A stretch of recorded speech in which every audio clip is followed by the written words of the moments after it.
bem com você? Então hoje nós vamos continuar nosso comentário sobre essa historinha aqui de Eros e Psique. Vocês se lembram? Então nós paramos no nosso comentário que a Psique então precisaria se casar, né? Porque ela já estava no momento, na hora, na idade de se casar, e então para unir masculino e feminino, lembram? Que é o mais saudável, né? Tudo dentro da gente, nosso interior. Então, ela precisaria, então, do aspecto masculino, porque ela é uma menina, uma mulher, então ela precisa integrar o aspecto masculino. Então, simbolicamente, né? Então, ela precisa se casar. Só que aí, ela não encontrava nenhum marido, porque eles só queriam adorar de tão linda que ela era, né? Não colocavam ela como mulher de carne e osso, né? Na real, assim. Então, ela não conseguia encontrar nenhum pretendente. Aí os pais ficaram preocupados e levaram ela lá no oráculo. Se lembram? Muito bem. E aí, o que aconteceu? O oráculo, ele estava influenciado por Afrodite. Afrodite é quem vai acompanhar a Psique durante todo o trajeto dela, né? Então, é o nosso lado interno que impulsiona a gente para o crescimento. Então, a gente até brincou da sogra, né? A sogra malvada e tudo isso. Por quê? Porque a mãe interna dentro da gente é a mãe que acolhe, que fala, filhinha, vem cá, não precisa sofrer não, a mamãe tá aqui, né? Então, a gente não tem... Se a gente ficar muito com essa mãe muito boa demais, internamente, a gente não cresce. Então, a gente precisa desenvolver a Afrodite, aqui no caso de Psique, e também nos contos de fada tem sempre a madrasta, né? Vocês percebem que todo conto de fada tem a madrasta má. Por quê? Porque vai fazer com que aquele personagem da historinha cresça, se desenvolva. Então, é esse aspecto nosso que impulsiona para o crescimento. Então, é isso que Afrodite significa. E aí, Afrodite vai dar as 4 tarefas para ela, que a gente vai comentar mais no finalzinho, tá bom? Mas o oráculo, então, a Afrodite, ela foi lá e convenceu, né, esse oráculo, essa entidade, aí ia falar então para os pais que a Psique ia se casar com a morte. Na verdade, o simbolismo disso, né, desse casamento com a morte, é porque, de verdade, quando a mulher se casa, ela perde alguns aspectos da sua personalidade, né? Então, ela deixa de ser filha para ser a esposa. Quando ela tem os filhos, ela se torna mãe, né? Então, ela assume um outro papel social e também interno. Então, isso tem todo um significado psicológico. Então, o fato dela se casar com a morte...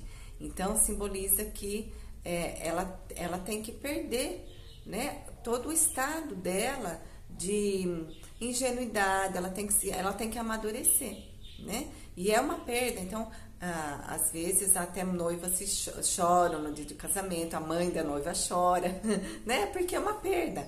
Então, o autor traz aqui pra gente essa reflexão de que como... quando a gente se casa, né, nós mulheres, a gente assume um outro papel e isso muitas vezes é dolorido, né? A gente tem que se adaptar a esse novo papel, né? E não é fácil. Pro homem, o homem em si, homem, gênero, né, homem de carne e osso aí, é um pouquinho mais fácil. Mesmo hoje em dia que a mulher sai para o mercado de trabalho, né? Porque vamos imaginar o casamento e depois a maternidade, né? A mulher, ela tem toda uma transformação. O homem, ele tem, ele não se transforma tanto. A gente vai ver depois no mito, né? Que é do Parsifal, que ele vai, na história do livro Ri, que eu já comentei com vocês, né? Então, o Parsifal, ele vai atrás do Santo Grau, do cálice sagrado, que é todo o aspecto transcendental, aspecto espiritual, né? Então, o homem, ele faz toda essa trajetória em busca do sagrado, do divino, né? E bem mais interno. Agora a mulher é mais na prática mesmo, né? A vida dela muda muito quando ela se casa e depois quando ela tem filhos. Até biologicamente, né? Não dá para falar que uma mulher fica igual, né? Antes de ter filho e depois. Claro que é uma bênção, claro que é uma alegria, mas ela precisa perder alguns aspectos. E aí a Psique também engravidou, ela se tornou mãe, né? Nessa historinha, nesse mito. Então, tem toda uma transformação psicológica. Então, o fato dela se casar com a morte é isso. Então, toda mulher, ela perde um aspecto interno através do casamento. Lógico que ganha outros, né? Sempre é essa dinâmica, né? A gente perde algumas coisas e ganha outras. Então, mas tem esse significado de perda, né? E aí, então os pais deixam ela lá para ela se encontrar com a morte, aí aparece Eros, né? Que é o amor. Então, Eros também vai acompanhar a Psique em toda a trajetória dela. Depois, no finalzinho, eles se casam, né? Porque eles estão mais amadurecidos. Por que eles não se casam agora? Agora é um transtorno, né? Eles até se separam, tem sofrimento, porque ainda são muito imaturos, né? Então, quando a gente está muito ingênuo, muito imatura, muito... não só pela idade, mas psicologicamente também, né? A gente precisa adquirir uma maturidade emocional para poder até integrar esse masculino e esse feminino, né? Tanto homens quanto mulher. Porque senão não dá certo, né? Tem muita coisa que envolve, igual a história aí conta, né? Então teve muito sofrimento para depois eles conseguirem ficar juntos. Então, aparece Eros, né, que é o deus do amor, então, e ela consegue, então, fazer todas aquelas tarefas em busca do amor. Então, o objetivo da gente na vida é o amor. Esse amor não só, necessariamente, o amor conjugal, né, o amor por um projeto, o amor por uma causa, né, o amor por si próprio, o amor pela humanidade, o amor pela natureza, enfim, todo simbolismo, todo significado amplo que o amor representa. Então, é isso que faz a gente crescer, é isso que faz a gente amadurecer e é isso que faz a gente superar as dificuldades, que foi isso que aconteceu com o Psique. Vocês se lembram das 4 tarefas? Depois a gente vai comentar mais adiante, num outro vídeo, que hoje não vai dar tempo, né? Mas a gente vai comentar uma a uma. Mas quem deu força para ela, que aspecto que deu força para ela, quem ajudou foi alguma coisa dentro dela para ela poder, então, reconquistar Eros, que é o amor. Então, quando a gente tem uma meta, um objetivo, quando a gente vai em busca desse amor, que é essa integridade, né? Da gente ser mais íntegro, mais inteiro, que quando a gente ama, quando a gente gosta ou de uma pessoa ou de alguma coisa, né? A gente gosta de um trabalho, de um projeto, de uma arte, né? A gente vai se empenhar, a gente se coloca inteiro naquilo, né? A gente fala, mergulhei de cabeça, né? E tô inteiro nesse projeto, nessa função ou nessa relação, nesse relacionamento. Então, tudo isso é o amor, é o Eros, né? Significa o Eros, tá? Só que, então, tem algumas condições, né? Quando o amor, vamos falar agora do amor aí da adolescência, tá? Do amor verdadeiro de pessoas mesmo na adolescência. Muitas vezes, esse amor é muito imaturo, e aí a gente fala que é a paixão, não é nem o amor, porque o amor é lá o casamento deles dois lá no final, né? Que eles conseguem integrar. Mas a paixão, geralmente na adolescência, ela é muito imatura, né? E aí o que aconteceu? O Eros, ele prometeu muita coisa para a Psique, né? Falou, nossa, olha, então apresentou um mundo encantado para ela. Mas ela não podia conhecê-lo, né? Conhecer, na verdade, o amor, né? Porque o amor, ele envolve essa integridade, né? A completude, quer dizer, tudo, né? A parte mais, assim, dos defeitos e das qualidades, vamos supor assim, né? Então, quando a gente ama uma pessoa, a gente ama ela apesar dos defeitos, né? Então, Tudo isso significa, então, que o Eros, ele estava muito imaturo e ele quis, então, proporcionar, né, todo, né, na verdade, quando a gente se casa, né, principalmente mulher, casa muito iludida, por isso tem a perda também que eu falei, né, casa muito iludida, achando que vai entrar no mar de rosas, e daí vem a decepção, então muitas vezes a mulher até passa por um período até de depressão, né? Existem a depressão pós-parto também, porque é toda uma elaboração de um luto, de uma perda, né? Que a gente tem que deixar de ser o que a gente era e se transformar numa pessoa diferente e melhor. Sempre agrega, né? Mas tem muitas pessoas que têm dificuldade em perder. E aí começam a vir os sintomas, né? Então, eu vou pedir para vocês agora pensarem um pouquinho na situação de vocês, né?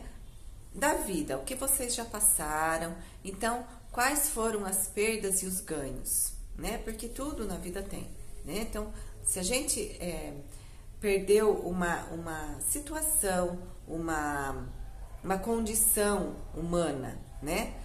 De uma determinada fase da vida, então a gente sempre ganhou uma outra situação, uma outra fase, uma outra realidade, né? Isso tem que ser bem quisto, assim, né? Bem recebido. A gente tem que valorizar isso, porque senão o que ia acontecer com você se ela, né? Através das irmãs, lembra? Então as irmãs, o que significa? Aquele pontinho de consciência da mente, né? Fala, nossa, mas espera aí, isso aqui acho que não tá muito certo, né? Como assim que eu não posso conhecer o meu marido? Como que eu não posso nunca olhar para ele?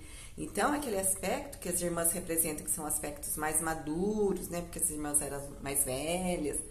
Então, que coloca, né? Aquela pontinha, assim, de desconfiança. Fala, não, mas eu acho que tem alguma coisa errada. E aí ela vai em busca, e aí tudo que ela, né? Ela descobre, então, quem é, e aí ele fica furioso, porque ele não aceita, né? Então, muitas vezes dói, né? A consciência dói, o crescimento dói, a gente fica irritado, a gente não quer, mas é preciso, né? E o que vai ajudar a gente? Igual o Pan, né? Que tava lá sentada, ela caiu. Se lembram da história? Ela caiu, né? Que ela segurou lá nas asas dele a hora que ele foi embora, mas ela não aguentou, ela caiu perto do Pan, que é o Pan do pânico, né? Da depressão, do medo, porque ela falou, e agora? O que eu vou fazer da minha vida? Não tem mais jeito, né? Pra mim, como que né? Minha vida acabou. E aí, então, ele fala, pra você ressurgir, você tem que ir atrás do amor, né? Que é isso que eu falei, desse amor da fase do sentimento mais completo que a gente tem. Então, eu gostaria que você pensasse, né? No decorrer da sua vida inteira, né? Até pode ser coisa de infância, o que vocês perderam, e teve que transformar, teve, né? Que fazer uma mudança de vida. E isso traz sim um sofrimento, mas traz um amadurecimento e traz um crescimento, né? Então, isso que é importante. Então, hoje você se tornou uma pessoa muito melhor, até por conta de tudo que você passou na vida, né? Imagina se você tivesse ficado lá, né? Naquela ingenuidade, naquela imaturidade lá da adolescência, da infância. A gente não teria condição nem de sobreviver nesse mundo hoje, né? Porque a gente precisa ter bastante maturidade emocional, principalmente, né? A gente tem que ter sabedoria interna para poder conviver, viver e conviver, né? Viver com a gente mesmo, com a nossa situação e conviver com as pessoas de uma forma mais equilibrada, né? Quem não tem maturidade emocional fica desequilibrado né? Internamente. Então, aí acaba causando vários problemas que a gente vê por aí, né? Que são pessoas que não conseguem colocar, então, essa maturidade, esse crescimento como uma forma positiva, tá bom? Então, pense um pouquinho, o que você tem de ganhos, né? E perdas durante a sua vida. tá bom? A gente se vê no próximo vídeo, onde a gente vai falar então das 4 tarefas que Afrodite, que é um aspecto nosso que impulsiona a gente para o crescimento, apesar de ser julgado como ruim, né? Porque a gente fala, ai, nossa, não queria, né? Não queria passar por isso, não queria... Na hora que a gente tá passando é difícil mesmo, mas depois tem a recompensa lá na frente, tá bom? Então pensa um pouquinho em ganhos e perdas da sua vida, e o próximo vídeo a gente se vê para falar então das 4 tarefas de psique, tá bom? Beijo para você, até a próxima!